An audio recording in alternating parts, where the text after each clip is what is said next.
সৈয়দনা ইব্রাহিম ওনার ছেলে ইসমাইলরে দেখতে গেলেন। ওই দিন বাড়িতে সৈয়দনা ইসমাইল বাড়িতে নাই, বনে গিয়েছে শিকার করার জন্য। বাড়িতে সৈয়দনা ইসমাইলের বিবি সৈয়দনা ইব্রাহিম ঘরের দরজার বাইরে থেকে সালাম দিয়ে বললেন, আসসালামু আলাইকুম। ভেতর থেকে কর্কশ গলায় একটা মেয়ে সালামের উত্তর দিয়ে বলল, ওয়া আলাইকাস সালাম। জিজ্ঞেস করলো সৈয়দনা ইব্রাহিম, মা কেমন আছো? মেয়েটা কয়, বেশি সুবিধার না। তোমাদের খাওয়া দাওয়া কেমন চলে? ভালো না। তোমার জামাই কই? বনে গেছে। এবার মেয়েটা বলতেছে, আমনে কেডা? সৈয়দনা ইব্রাহিম বলে, আমি কে চিনবা না? স্বামী যখন বন থেকে ফিরবে তোমার স্বামীর একটা সালাম দিবা, বলবা ঘরের দরজার চৌকাঠটা যেন তোমার স্বামী পাল্টে দেয়। এই কথা বলে ইব্রাহিম চলে গেলেন। ইসমাইল আসার পরে বিবি বলতে আরম্ভ করছে, দুপুরবেলা একটা বুড়া আইছিল। বুড়া সৈয়দনা ইসমাইল বলে, কোন বুড়া আসছে? কি বলছে? বিবি বলে, আপনারে সালাম বলছে। ওয়ালাইকুমুস সালাম। আর কি বলেছে? আর বলছে ঘরের দরজার চৌকাঠ যেন আপনি পাল্টে ফেলেন। এই কথা বলার পরে সৈয়দনা ইসমাইল চিৎকার দিয়ে বলে, ও কি করলি তুই? নিজের কপাল পড়লি, নিজের কপালে নিজে কুড়াল মারলি।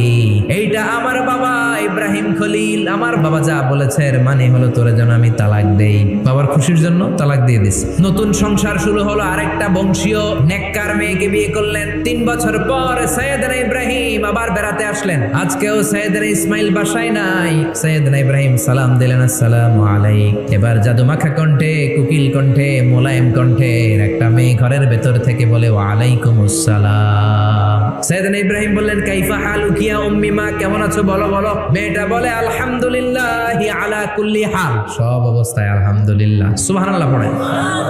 সংসার কেমন চলে? কয় খুব ভালো। খাওয়া দাওয়ার অবস্থা কি? কয় আরো ভালো। এবার মেয়েটা বলে, কে আপনি?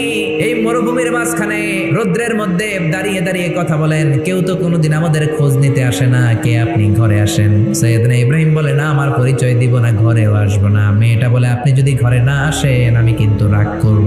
জোর করে ঘরে নিলেন, শরবত খাওয়ালেন, খেজুর খাওয়ালেন, রুটি খাওয়ালেন, মাংস খাওয়ালেন। সৈয়দনা ইব্রাহিমও চোখের পানি ছেড়ে দোয়া করলেন আর বললেন, তোমার স্বামী যখন বন থেকে ফিরে আসবে তোমার স্বামীর একটা সালাম দিবা, বলবা ঘরের দরজার নতুন চৌকাঠ যেন জীবনেও না পাল্টায়। চলে গেলেন। ইসমাইল আসলেন। বিবি বলল, নুরানি চেহারা এক আল্লাহর ওলির মতো মুরব্বী লোক আসছিল। মুরব্বী আসতে শুনে ইসমাইল তো ভয় পেয়ে গেলেন। কিরে কেমন আচরণ করেছিস বল? বিবি বলে, আপনি ভয় পাবেন না, আমি খুব ভালো আচরণ করেছি, আপ্যায়ন করেছি। তিনিও খুশি হয়ে আমার মাথায় হাত বুলিয়ে দোয়া করে দিয়েছেন আর বলেছেন, ঘরের দরজার নতুন চৌকাঠ যেন জীবনেও আপনি না পাল্টান। সুবহানাল্লাহ।